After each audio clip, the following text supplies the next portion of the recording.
Hey guys! Hello to all the childcare owners out there. I am so happy that you guys joined me to watch this video. For those of you who do not know me, my name is Donna Wafer, and I assist childcare owners in ensuring that you guys are not paying more than your fair share in taxes per IRS legal tax loopholes. And I also assist you guys in ensuring that you are increasing in your annual revenues with strategic financial management. That way you guys can grow and scale your business to the income that you want your childcare to make at the end of the year. All right. So today I am going to talk about in this video question that I get all the time. How do I know if I am supposed to be structured as a sole prop, an LLC, a C Corp, an S Corp partnership nonprofit? All right. The answer to that question is it depends. It varies. Okay. It really just depends on what your goals are. It depends on what type of goal vision do you have for your childcare operations? Are you just starting out and wanting to test the waters?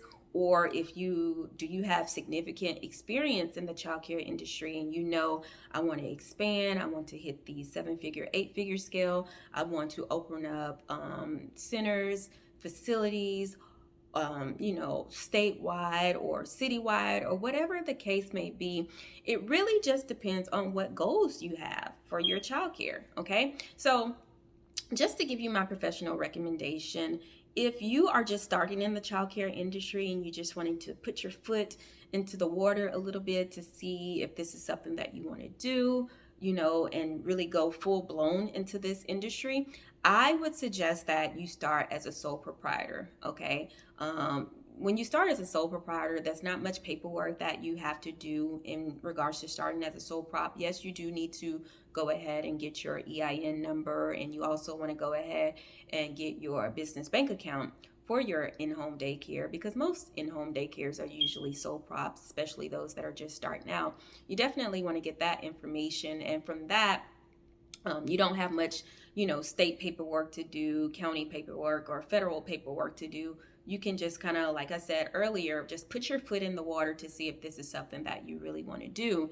And if it's something that you see yourself doing long term and like, oh yeah, this is where I want to retire from, this is what I want to do, then you should start looking at other business formations. Okay. And it also depends on the amount of income that you're bringing in. So let's just say, for example, you are a center-based childcare and you are bringing in several, you're scaling on the 7-figure scale, or the bringing in several 6 figures annually in revenue per year. That's also going to be a huge factor in how your business is formed. If you're bringing in that much money per year, of course you don't want to be a sole prop, because one thing that I forgot to mention about sole props, you are responsible for everything that goes on in that business. It's kind of like you have no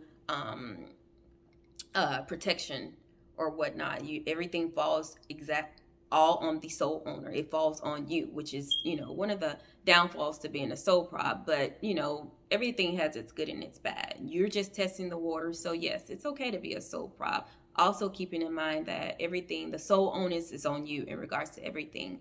But going back to what I was saying, if you're bringing in all these revenues per year, you definitely don't want to be a sole prop. Number one, you definitely don't want to be liable for everything in regards to the center or facility or family group daycare, because I have a lot of family group daycares that are, different business formations. And also, with that amount of revenue, you want to make sure that you're formed to where you are not paying as much tax back to the Internal Revenue Service, okay? Because it really depends on how you formed in regards to how much tax you'll pay back to the IRS. So, of course, if you are formed as a sole prop and you're bringing in several millions of dollars per year, you're going to be taxed on all of that money, which is not feasible. I mean, that's not efficient. That's just, any smart accountant is going to tell you, no, we're going to restructure your business formation immediately, because that's just not logical. That's not smart. All right. But if you're bringing in this type of revenue, you want to look at the different formations, such as an LLC, taxable as an S Corp. All right. The number one reason for that is you want to be able to bring in this much money, but you also want to pay the least amount of taxes on this amount of money that you're bringing in. And how you are formed will assist you in bringing down your tax liability. Okay. Notice that I did not say that you want to be an LLC if you're bringing in that much money. Notice I said I recommend that you be an LLC, taxable as an S corp, when you're bringing in this amount of revenue. And it really just depends. Like, you also may want to look into being a C corp if you're bringing in this amount of revenue. Again, for tax purposes, for tax benefit purposes, you always want to make as much money as you can, but pay the least amount of taxes possible that you can pay. All right. And it all depends on how your business is formed, how your business is structured.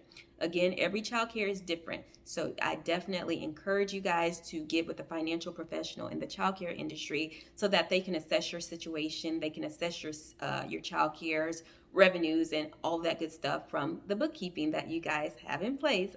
You notice I always harp on bookkeeping because it's critical that every childcare owner, not just every childcare, every business has bookkeeping, as this assists in ensuring that you guys have a very, very low tax liability throughout the year and at the end of the year. So again, definitely want to get with a financial professional to see if you are formed correctly and if the way that you are formed is actually helping you save in taxes. Okay, your financial professional should be able to explain these things to you. Yes, you need to be formed as an LLC, taxable as an S corp, because it helps you save this amount of dollars. Okay, you need that much clarity on why you are formed the way you are formed. Okay, so if any of you guys are out there and you're just needing some assistance, needing some guidance, like, hey, I don't know if I'm formed correctly. I do not know if I'm formed in a way to where I'm saving in taxes. I don't know. I'm actually just formed because a friend told me I should be formed like this, or I'm actually just formed because